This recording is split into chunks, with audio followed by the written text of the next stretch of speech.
Mi padre me pidió elogiar en público a la mujer que guardó las fotos de mi madre en una caja, pero cuando dije que no, resultó que la caja no fue lo único que ella terminaría empacando. Hola, tengo 28 años y me acaban de desinvitar de la boda de mi propio padre, o más bien me desinvité yo, todavía no lo tengo claro. Voy a llegar al problema principal, pero antes necesito contarles lo ocurrido estos últimos 4 años. Sin eso no se entiende nada, y van a pensar que soy un hijo resentido, de esos capaces de arruinarle la felicidad a su padre. Les adelanto una sola cosa, para que sepan hacia dónde va esto. Todo empezó con una caja. Mi madre se llamaba Alicia y murió hace 4 años. No voy a entrar en detalles de cómo, porque todavía me cuesta escribirlo, pero fue lento y fue feo y estuvimos ahí hasta el último día. Mi padre, Antonio, que ahora tiene 57, quedó destruido, y no lo digo como una forma de hablar. El hombre dejó de comer, dejó de afeitarse, se quedaba sentado en el sillón mirando la pared durante horas. Yo lo llamaba todos los días desde mi casa solo para escucharlo respirar del otro lado del teléfono. Mis hermanos y yo pasamos 2 años pensando que lo íbamos a perder a él también, de pura tristeza. Quiero decir algo de mi mamá,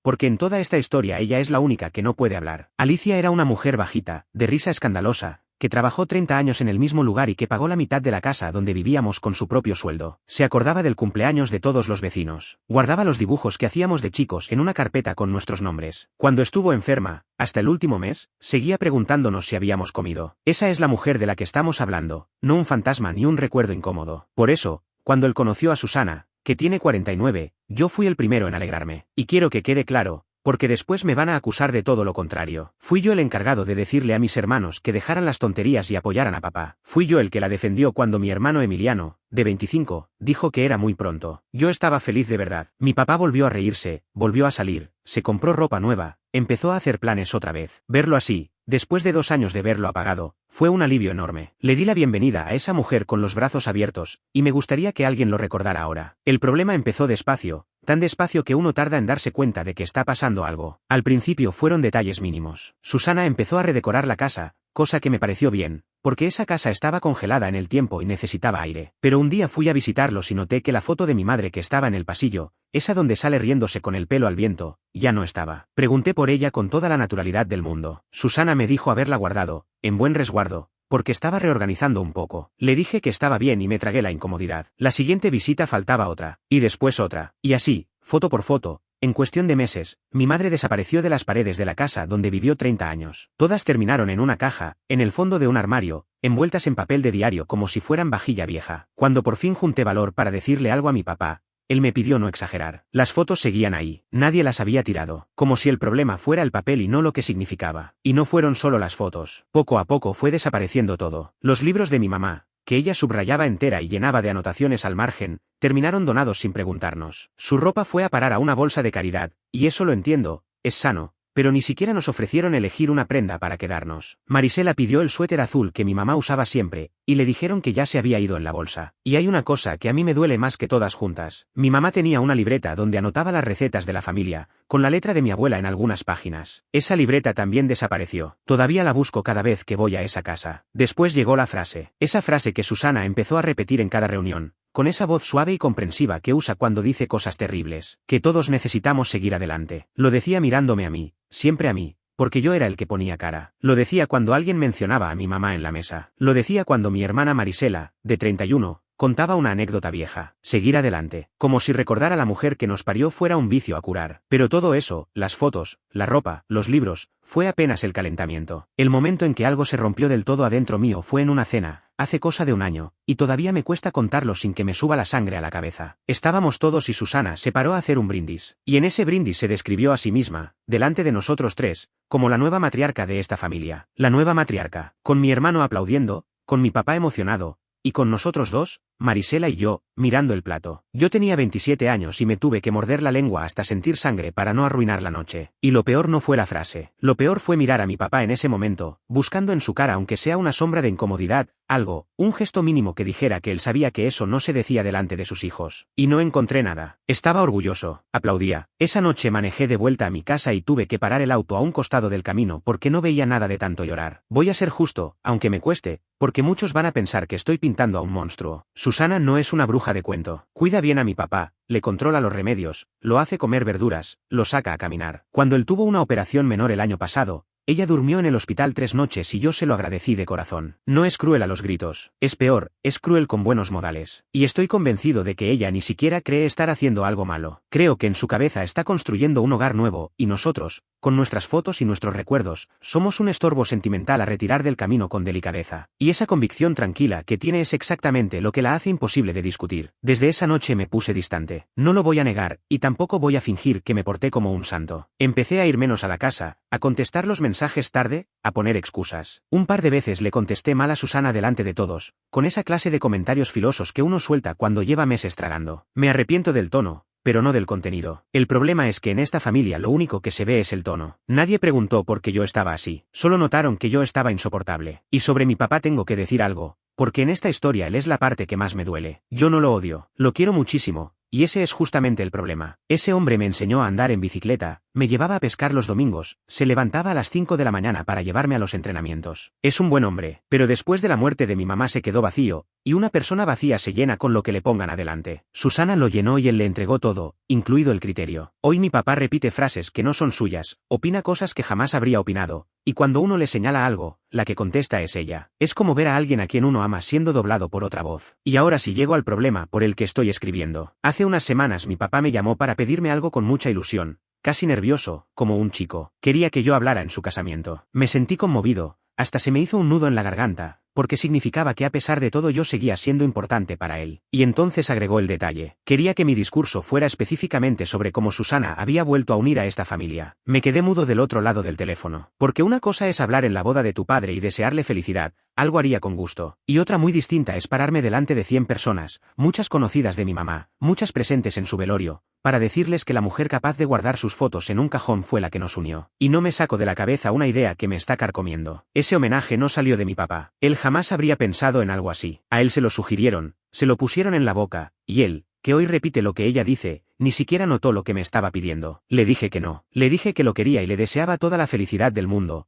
pero no me sentía cómodo hablando en público de algo así, sin creer una palabra. Y ahí mi papá al que sostuve durante 2 años, me contestó que si yo no era capaz de apoyarlo en el día más feliz de su vida, entonces quizás era mejor que ni siquiera fuera. Y yo, herido como estaba, le contesté que entonces no me esperara. Desde ese día no paran de llamarme. Mis abuelos me dijeron que estoy castigando a mi padre por atreverse a ser feliz. Emiliano me acusó de querer que papá se muera solo en esa casa. Marisela es la única capaz de entenderme, la única en decir en voz alta lo obvio. Pedirle a alguien esas palabras sobre algo en lo cual no cree va contra sus valores. Y ayer mi papá me mandó un mensaje diciéndome que si falto a su boda, nuestra relación queda dañada de forma permanente. Así lo escribió, permanente. Así que díganme ustedes, porque yo ya no sé. ¿Soy el malo por no querer ir al casamiento de mi padre? Actualización 1. Aunque recibí muchos comentarios mezclados, la mayoría de los negativos vinieron de gente que asumió cosas que yo nunca dije. No odio a Susana por existir. No quiero que mi papá se quede solo. No estoy enamorado del recuerdo de mi madre a un nivel enfermizo, como me escribió alguien con mucha imaginación. Lo que pedí fue no tener que mentir en público, y eso, por lo que veo, a mucha gente le parece un capricho. También hubo comentarios capaces de abrirme los ojos. Uno me dejó pensando 3 días. Era de una mujer diciéndome que el problema nunca es la nueva pareja, sino el hombre entregándole el control de su familia para después esconderse detrás de ella. Eso me quedó clavado. Muchos también me escribieron contándome sus propias historias, y esa fue la parte más dura de leer. Hombres y mujeres contándome exactamente lo mismo. La nueva pareja del padre o de la madre borró todo. Hoy no tienen ni una foto de su casa de la infancia. Les tiraron cartas, diarios, cajas enteras de recuerdos mientras ellos no estaban. Una mujer me contó que su madrastra tiró a la basura el vestido de novia de su mamá muerta y que ella se enteró 3 años después. Leer eso me hizo entender que esto no es un capricho mío. Hay un patrón, y hay muchísima gente cargando esta misma bronca en silencio. Y antes de seguir,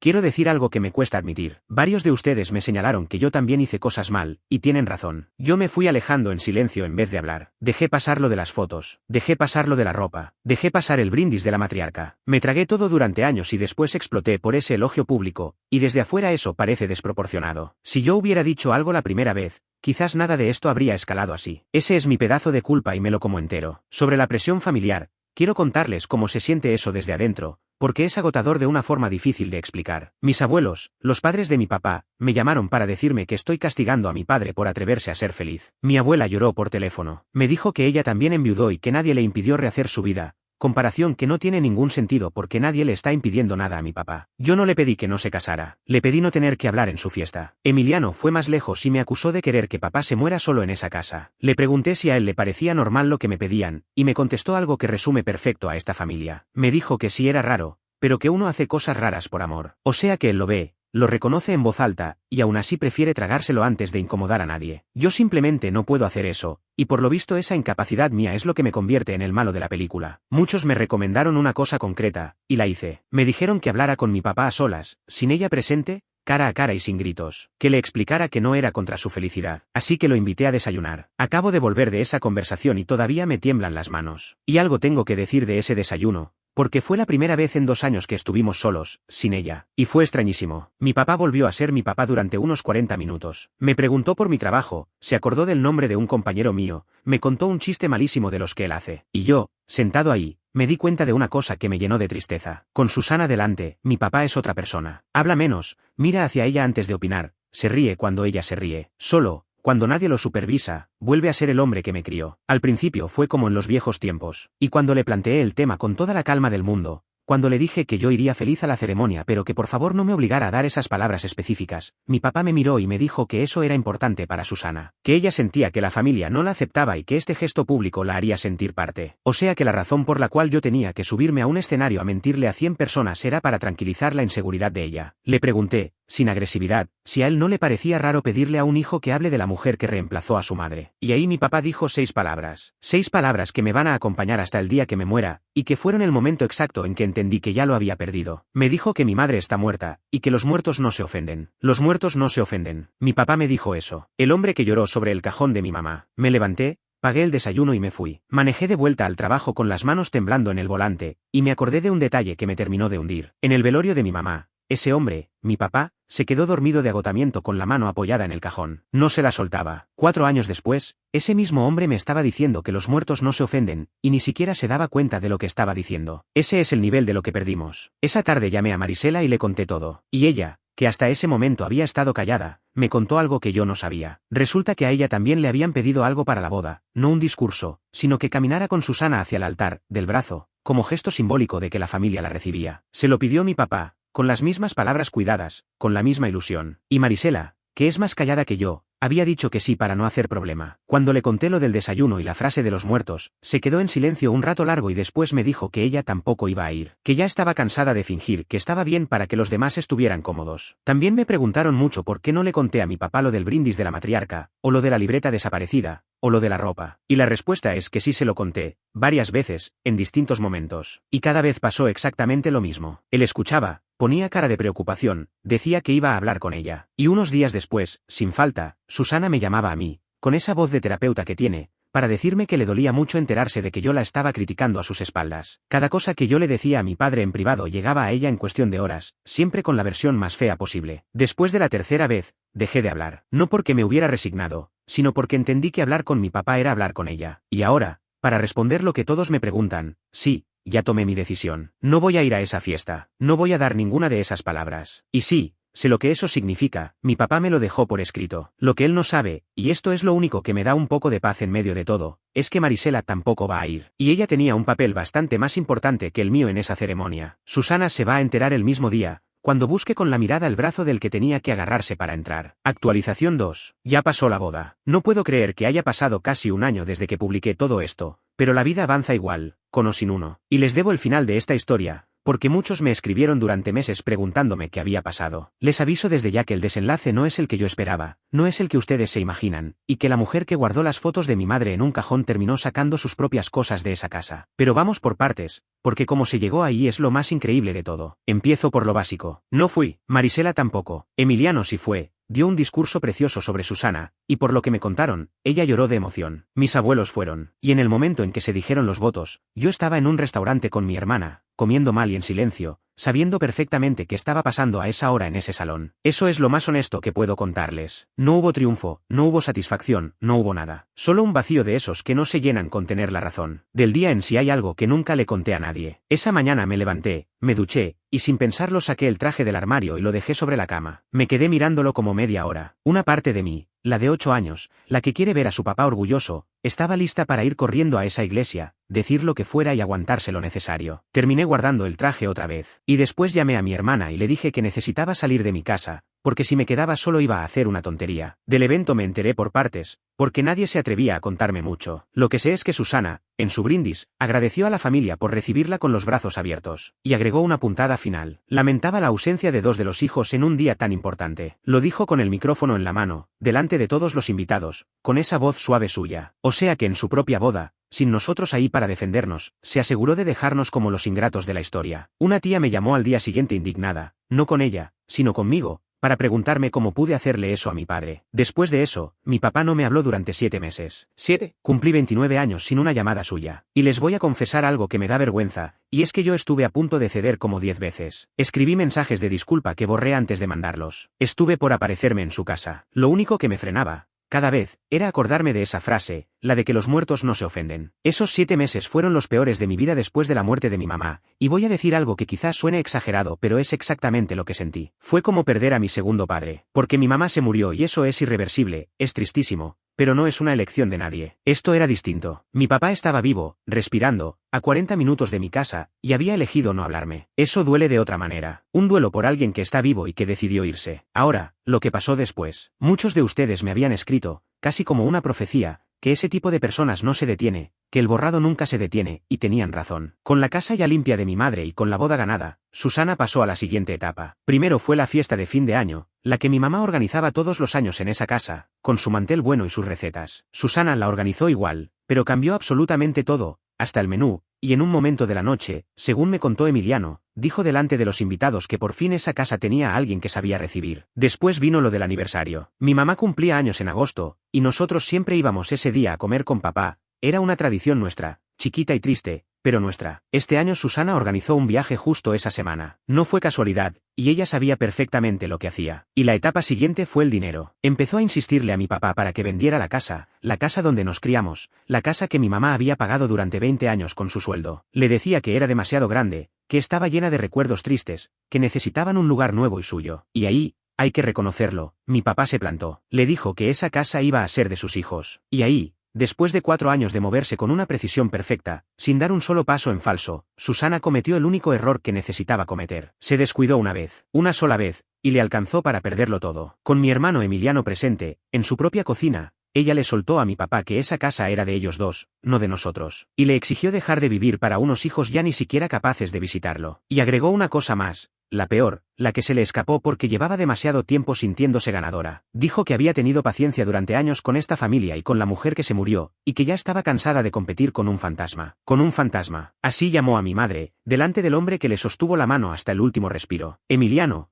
el mismo Emiliano que me acusó de querer que papá muriera solo, el que dio el discurso emocionado en la boda, se levantó de esa mesa y me llamó a mí. Y lo primero que me dijo, llorando, fue que yo tenía razón, que él la había defendido durante 4 años y que nunca se había dado cuenta. Lo que siguió lo sé por partes, porque yo no estuve ahí, pero me lo contaron los tres. Mi papá se quedó callado en esa cocina un largo rato, mientras Susana seguía hablando, y después se levantó, fue hasta el armario del pasillo, sacó el cajón de las fotos y lo puso sobre la mesa. Lo abrió y empezó a sacarlas una por una, en silencio, delante de ella. Y no dijo nada, solo se puso a colgarlas de nuevo, en el mismo pasillo, en los mismos clavos que nunca se habían sacado. Emiliano me contó que fue lo más impresionante que vio en su vida. Mi papá, un hombre de pocas palabras, sin decir absolutamente nada, colgando fotos de su esposa muerta delante de su esposa nueva. Susana empezó preguntándole qué estaba haciendo. Después le dijo que se detuviera. Después le pidió por favor. Y él seguía, foto por foto, con el martillo en la mano, como si estuviera solo en la casa. Cuando terminó, se dio vuelta, la miró, y le dijo una sola frase, la única que dijo en toda la noche. Le dijo que Alicia no era un fantasma, era la madre de sus hijos. Hubo algo más, algo que Emiliano me confesó esa noche por teléfono, entre lágrimas, y que resume por qué esto pasó. Me dijo que en 4 años nadie, ni una sola persona, había dicho el nombre de mamá en voz alta en esa casa. Ni una vez. Todos lo evitábamos por respeto a Susana, por no incomodar, por mantener la paz. Y esa noche mi papá dijo su nombre, Alicia. Después de 4 años de silencio, alguien por fin lo dijo en voz alta en la casa donde ella vivió. Susana se fue de la casa esa misma semana. Se llevó sus cosas en cajas, que es una ironía que todavía me cuesta digerir. La mujer que empacó a mi madre terminó empacando ella. No hubo escena, no hubo gritos, no hubo divorcio dramático, y de hecho técnicamente siguen casados porque el trámite lleva tiempo y es caro. Simplemente se fue. Y por lo que sé,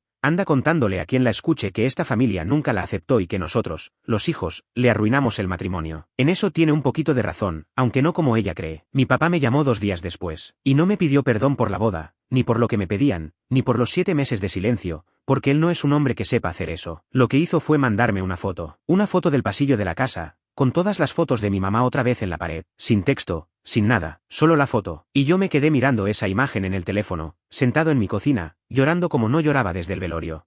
Y encontré la libreta. Esa es la parte que quiero contarles con más ganas. Cuando fui a la casa por primera vez después de todo esto, mi papá me estaba esperando con algo sobre la mesa de la cocina. Era la libreta de recetas de mi mamá, con la letra de mi abuela en las páginas viejas. Nunca se había perdido. Estaba en el fondo de una caja en el garaje, junto con otras cosas de ella, y él la buscó durante un día entero hasta encontrarla. No me dijo nada, solo me la puso en las manos. Me la llevé a mi casa y ahora está en mi cocina, que es donde tiene que estar. No les voy a mentir y decirles que ahora todo está bien. Mi papá y yo estamos reconstruyendo algo, pero es distinto, más frágil, más cuidadoso. Hay una cosa dicha por él, aquello de los muertos y las ofensas, algo escuchado por mí con estos oídos, y eso no se borra con un mensaje ni con una foto. Los muertos no se ofenden, es cierto, pero los vivos sí. Y yo estaba ahí. Ese día él eligió a alguien más y todavía estoy aprendiendo a vivir con eso. Hoy voy a comer a esa casa cada 2 semanas, con las fotos de mi mamá otra vez en el pasillo. Hablamos de fútbol, del clima, de nada. Nunca hablamos de Susana, y creo que él sabe que si abrimos ese tema se cae todo. Somos una familia que se junta a comer y a no hablar,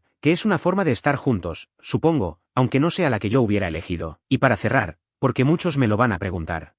No me arrepiento de no haber ido a la boda. Es lo único de toda esta historia de lo que no me arrepiento. Lo único que me da un poco de gracia, dentro de todo lo triste, es que al final Susana sí logró unir a esta familia, tal como decía el discurso que yo me negué a dar. Nos unió a todos en su contra. Debí haber dado ese discurso, después de todo. Habría sido el único momento en que dije la verdad.